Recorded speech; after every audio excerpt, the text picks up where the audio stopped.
So today's feast day, the Feast of the Epiphany, has so much detail, so much in it, that it's worth trying to unpack some key bits, I think, for it. We have real kings and false kings. We've got stars and we've got seers. We've got gold and other gifts. And we've got epiphanies or revelations, both big and small. So let's start with the kings, because there's a few, at least, in the passage. Let's start with Herod. We're told that when Herod hears the news, he gets really scared about this little baby. Doesn't that seem really silly? But of course, when we recognise that Herod's claim to be the king of the Jews was a very spurious kind of claim. Many Jews didn't recognise Herod as the true king. Firstly, because he wasn't fully Jewish. He was partly Idumean, so a neighbouring kind of region, sometimes called Edom. So that's part of why his claim was problematic. And then especially because he wasn't an heir of King David. And so when he hears that out of Bethlehem, which was David's city, the place where David came from, when he hears the prophecy that out of David will come the true king, Herod does get scared of a little baby. He gets very nervous indeed. And so when these wise men, these Magi, come to find out about this infant king, Herod says he's going to do homage. He wants to find out where they're going because he wants to do them homage as well. But we know, of course, that from the story that his intentions are very different. He wants to remove a rival. And you see, the reason for that, of course, the thing about that is that kings don't do homage to other kings. It's not in the nature of a king, particularly in the ancient world, to say, okay, I'm going to do homage to somebody else. That was a sign that you weren't really a very powerful king. The question I want to pose in the whole of the passage, the whole of the story today, is to put yourself into the story to decide who you identify with, which character you can find yourself with. And at first glance, you might think, well, I got nothing in common with Herod. I'm a long way from being a king. But I just wonder whether sometimes we actually have a kingdom of one, whether the king that we ultimately recognise all too often in our lives is ourselves, that we actually consider ourselves to be the king or the queen, if you like, of our lives, and we don't want to bow down either. We don't want to recognise someone else's authority, if you like, but especially in a very egalitarian world, that may not be such a bad thing, but it's really important that we recognise that we're not God, that there's a kingship that God possesses that actually relativises our seeming kingdom of one. That while we in a certain sense have some kind of responsibility and we're in charge of our own lives and destiny, that is not absolute in any way. It's actually about recognising that God is the true king in our lives. Herod's a king with some kind of authority over many people. We know that he was a terrible tyrant of a ruler. Perhaps in our own ways we can be a tyrant to ourselves too. The reality is that whenever we put somebody else other than God as king, that person, that thing, and yes, ourselves, will be a tyrant too.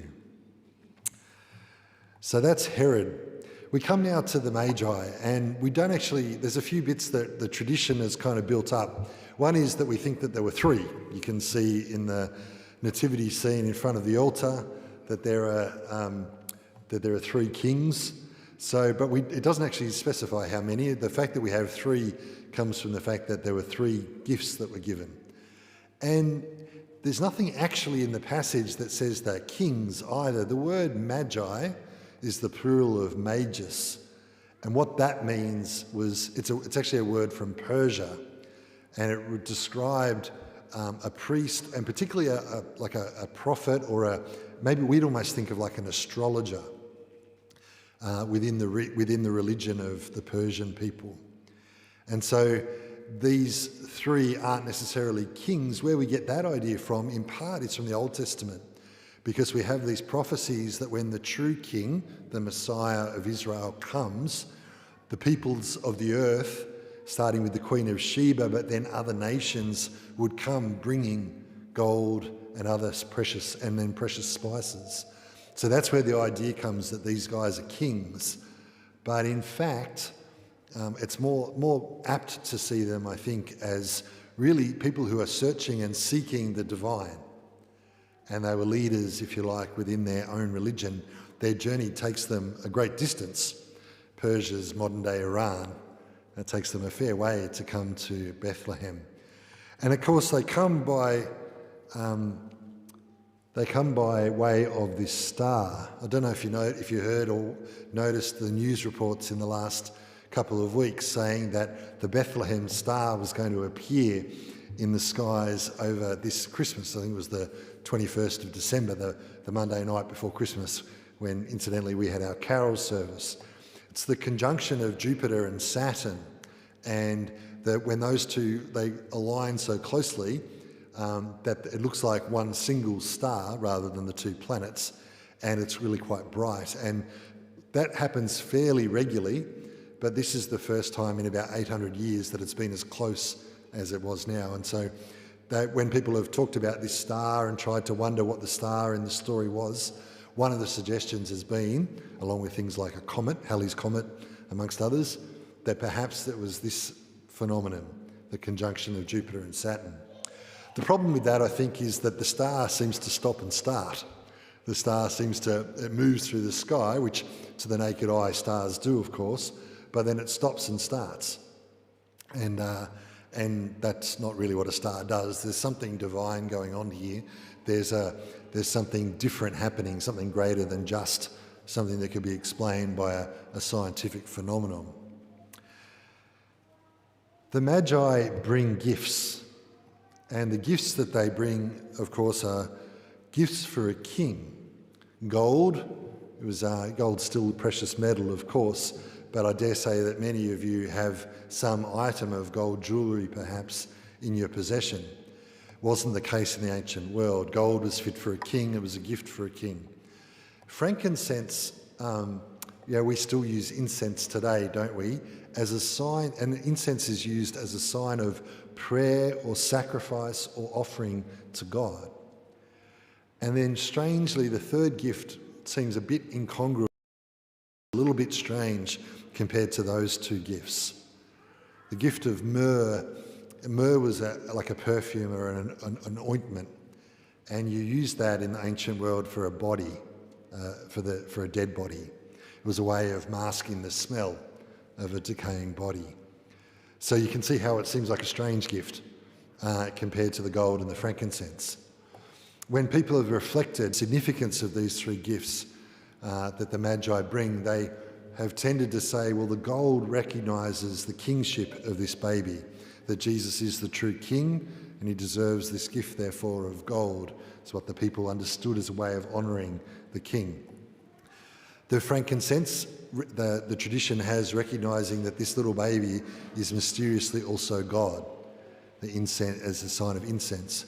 And then the myrrh, of course, recognises the humanity of this little baby, that this baby is going to die, and it foreshadows the crucifixion, the death of Jesus upon the cross. They're interesting gifts. You can see how, though, that they might have a symbolism that's very appropriate, really fitting as well. We're told that when the Magi come, they not only bring these gifts, though, but they do bow down and give him homage. The word homage, it was something that you did do before a king, a prostration, if you like.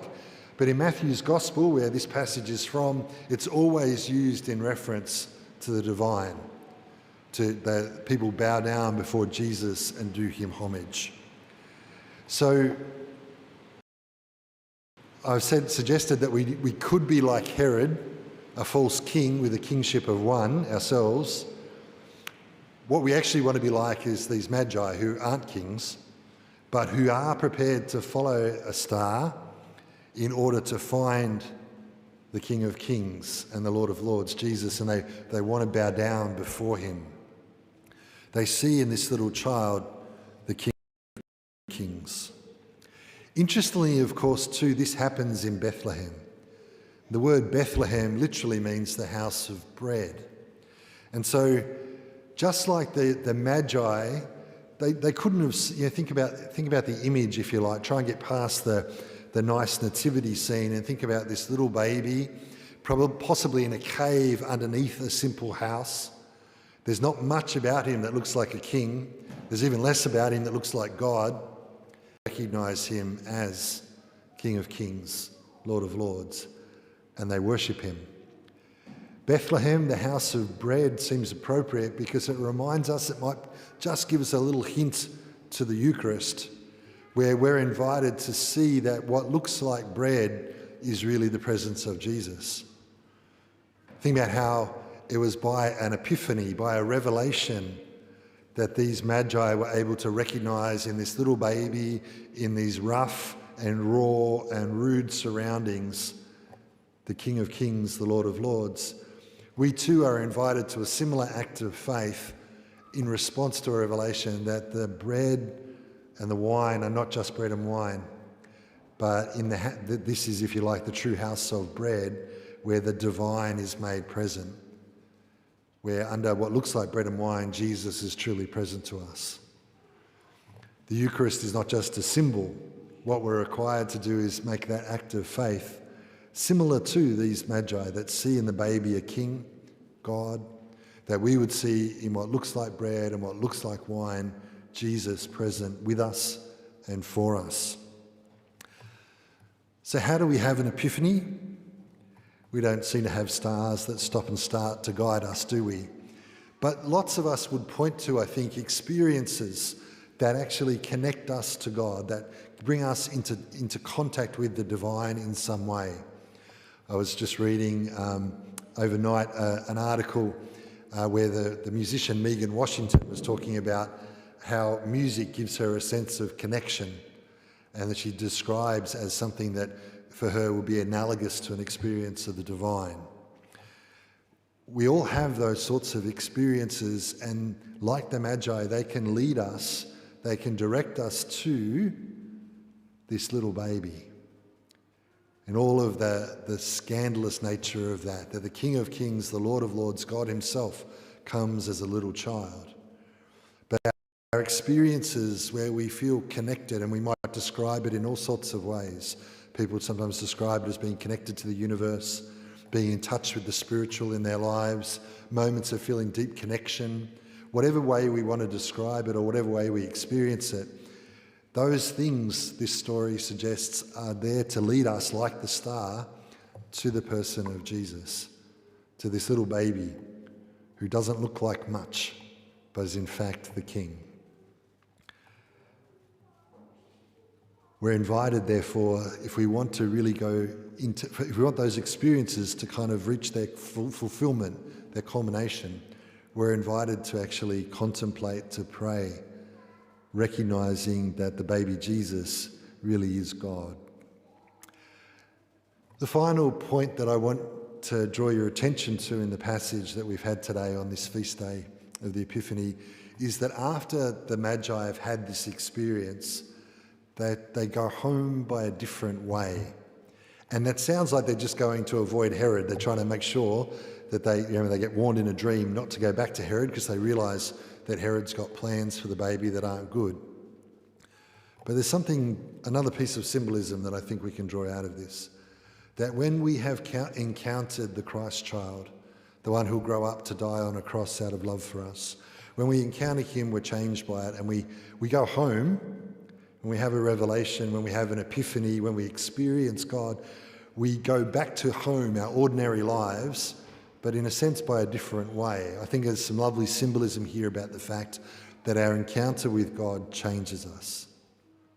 Our encounter with God means that we don't go home the way we came, because we've been changed by the encounter, by the experience. My prayer for us in 2021 as a parish, in all that this year will hold, and there's much uncertainty about that, my prayer is that we would find that we come to a deeper worship of Jesus, the Christ child, the one who will be crucified for us out of love, who will rise from the dead, that we come to a deeper worship of him, and that as a result we'd go home by a different way because we've been changed by that encounter.